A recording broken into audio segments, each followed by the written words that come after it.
I am ready. Serbisyong totoo ng GMA News.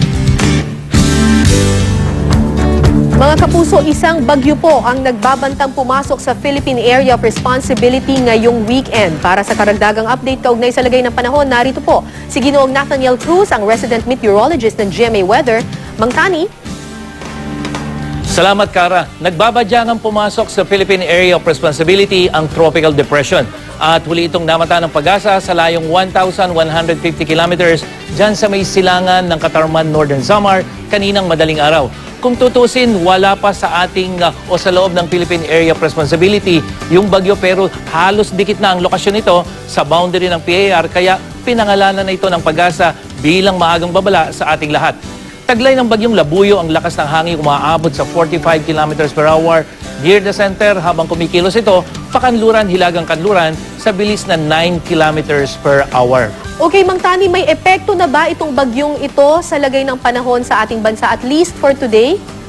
At ano-ano po yung mga lugar na posibleng maapektuhan nito over the next few days?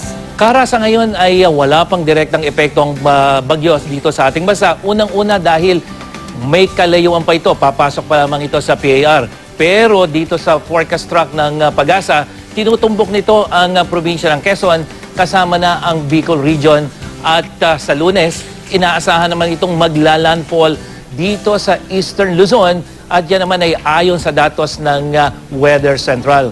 Bukod sa bagyong Labuyo, binabantayan din natin yung low pressure area na namata naman dito sa may bandang Cuyo, Palawan, at nakapalob ito sa Intertropical Convergence Zone o ITCZ. Kaya naman makakaranas pa rin ng madalas sa pagulan ngayong araw ang malaking bahagi ng bansa. Katamtaman hanggang sa minsan ay malakas na ulan ang bubuhos dito sa Southern Luzon, lalong-lalo na dito sa may Mimaropa at ilang bahagi ng Visayas at ng Mindanao. At sa Northern Luzon, may mataas na tsansang magkaroon ng maaliwalas o maaraw na panahon. Muli naman makakaranas ng pagulan o di kaya thunderstorm ang Metro Manila ngayong umaga hanggang hapon yan, pero mas mababa pagdating ng hapon.